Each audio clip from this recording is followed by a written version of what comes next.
Assalamualaikum warahmatullahi wabarakatuh. Kali ini saya akan membahas tentang aktris dan aktor Indonesia yang tiga zaman, yang berkecimpung di dunia film. 7 aktris dan aktor Indonesia yang berjaya di masanya. 1. Raudiah Matulesi. Belasan piagam telah diterima dari berbagai instansi pemerintah atas pengabdian di dunia kesenian yang telah dilakukannya sejak usia 13 tahun.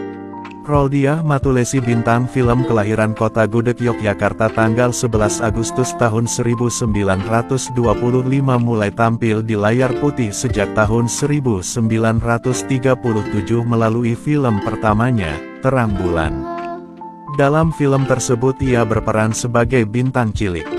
Tapi kemudian setelah namanya mulai tenar ia mengundurkan diri dari perfilman rentang waktu tahun 1939 sampai tahun 1947, dan aktif kembali pada tahun 1948 melalui film Air Mengalir di Citarum, dilanjutkan Sepiring Nasi tahun 1951, Sehidup Semati 1952, Dendang Sayang 1953, Malu-Malu Kucing 1954, Singa Betina dari Marunda dan sebagainya. Raudiah Matulesi pernah meraih Piala Citra dalam FFI 1987 sebagai peran pembantu wanita dalam film Naga Bonar. Sudah banyak peran-peran Raudiah Matulesi dalam perfilman Indonesia. Film-film lainnya di akhir 80-an seperti Naga Bonar, Ayahku, Omong Besar, Tragedi Bintaro dan Takkan Lari Jodoh Dikejar. Update info dari cucu beliau ya, Raudiah Matulesi tutup usia pada tahun 2009.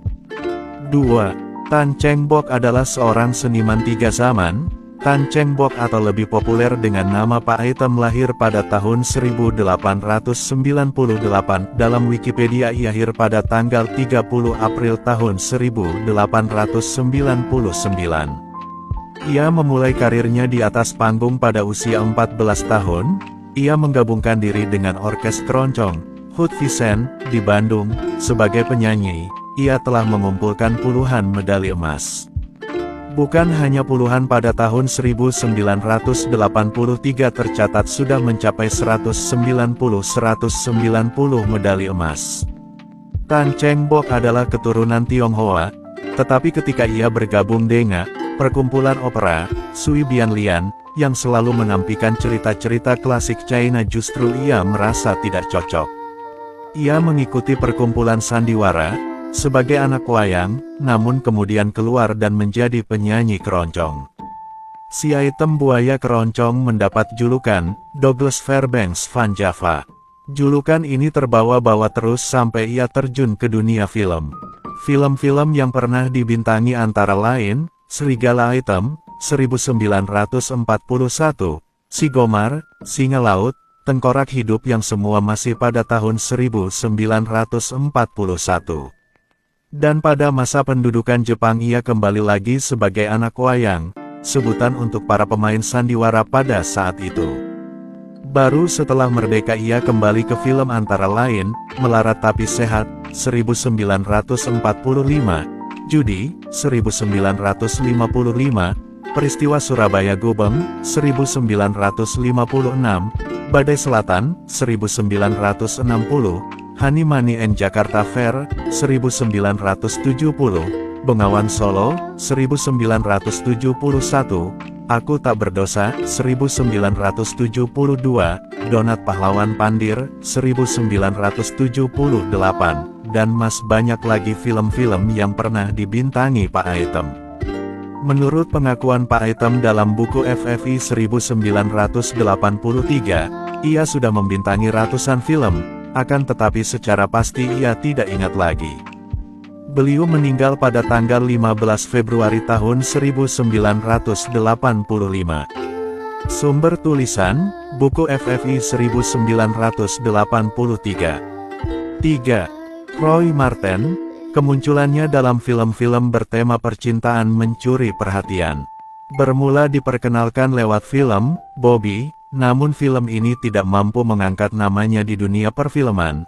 Baru ketika membintangi film Kampus Biru, namanya mulai menanjak dan betul-betul merajai film-film percintaan pada era 70-an sehingga Roy Marten sempat mendapat predikat bintang film paling romantis. Di Kampus Biru ia berpasangan dengan Raesita. Film-filmnya antara lain Napas Perempuan berpasangan dengan Rory Ana, Dewi Malam berpasangan dengan Diana Mandegi, Monumen Cinta berpasangan dengan Hani, Gemah Hati Bernyanyi berpasangan dengan Gina Adriana, dan juga bintang film Christine Hakim melalui film Sesuatu Yang Indah dan Demonstran dan Pacarnya, Permainan di Bulan Desember dengan Susana, Di Sini Cinta pertama kali bersemi berpasangan dengan Widiawati. Kemudian ada Marini di film Perempuan Segala Musim berganti jadi Wanita Segala Zaman, Eva Arnas dalam film Musim Bercinta, dan banyak lagi termasuk Yati Octavia dan juga Yeni Rahman. Roy Marten juga merupakan salah satu aktor yang dijuluki The Big Five, bersama 4 artis lainnya yakni Robby Sugara, Doris Callebaut, Yeni Rahman dan Yati Octavia. The Big Five adalah julukan bagi kelima aktor aktris tersebut karena memiliki bayaran termahal pada zamannya dan selalu menjadi incaran bagi produser untuk bermain dalam filmnya. 4. Kiki Amalia Sandra mendapatkan Piala Gubernur Jawa Timur untuk pemeran anak-anak dalam ajang Festival Film Indonesia tahun 1981 lewat perannya dalam film Nakalnya Anak-anak. Peran menantang yang diperankan oleh Kiki Amalia Sandra menurut Mimin adalah saat bermain dalam film Neraca Kasih tahun 1982 sebagai Sari kecil di mana ia harus merelakan rambutnya yang panjang dipotong pendek. 5. Ibu Marlia Hardy, sosok yang keibuan dan dalam film-filmnya pun ada petuah darinya untuk berbuat kebaikan. Tapi sayang Marlia Hardy hidupnya harus berakhir dengan cara yang tragis. 6. Siska Widowati, merupakan aktris film, model iklan kelahiran tahun 1958. Memulai bermain film pada tahun 1977 di film Saritem Penjual Jamu, namanya kian menanjak setelah bermain dalam film Pengabdi Setan garapan sutradara Sisworo Gautama Putra pada tahun 1980 sebagai Rita kakak dari Tommy. Di awal karir Siska Widowati sering memakai nama Siska Karabeti. Siska Widowati juga selain bermain dalam film drama dan horor, ia juga pernah bermain dalam film aksi seperti ketika ia bermain dalam film Jaka Gledek tahun 1983 berpasangan dengan George Rudy. Jaka Gledek merupakan film yang diangkat dari komik karya Jair, seorang komikus beken pada zamannya.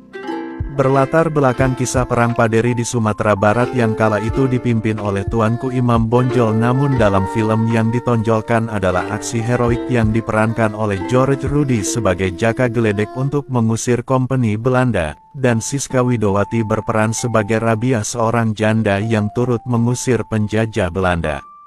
Selain film Jaka Gledek masih di tahun yang sama, Siska juga bermain masih di film aksi yaitu Ajian Macan Putih dan Panji Tengkorak vs Jaka Umbaran. Sayang sekali Siska Widowati hanya bertahan 11 tahun hingga tahun 1988 dengan film terakhirnya Seputih Kasih Semerah Luka di dunia film, kemudian setelahnya tidak kembali ke dunia film. Kalau lihat foto Siska zaman dulu, kira-kira mirip siapa ya di zaman sekarang? Kalau di pikiran Mimin, mirip dua orang artis. Yang satu sudah meninggal, yang satu masih hidup dan masih aktif. 7. Hubertus No atau lebih dikenal Barry Prima adalah salah satu aktor laga tanah air yang masih aktif hingga sekarang. Terlahir di Bandung pada tanggal 19 Agustus tahun 1954 dari pasangan keturunan Belanda, Maximilian Herman No dan ibunya wanita Indonesia Kaswarina. Siapa yang tidak mengenal Barry Prima? Di layar tancap film-film Barry masih diputar hingga pelosok negeri hingga sekarang sehingga tak ayal lagi namanya pun kian melegenda sebagai aktor laga tanah air.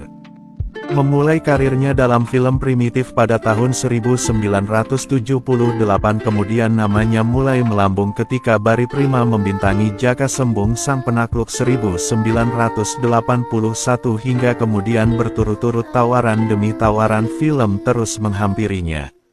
Sudah puluhan film dibintangi Bari Prima baik genre laga klasik maupun modern. Sebutlah film-film seperti Jaka Sembung, Pendekar Ksatria, Malaikat Bayangan, Siluman Serigala Putih, Angling Dharma, Sirawing 2 dan 3, Walet Merah, hingga film-film di era 90-an dengan tema drama modern seperti Maco, Membakar Gairah, Gairah Membara, Permainan Membara, Gairah Tabu, Panter. Bari Prima sangat cocok memiliki lawan main dengan Adven Bangun dan Joseph Human sebagai lawan di filmnya. Sayang sekali cukup minim pemberitaan yang dapat ditemukan dari majalah tentang Bari Prima di masa aktifnya dulu sehingga cukup minim informasi tentang kehidupan seorang aktor laga tersebut.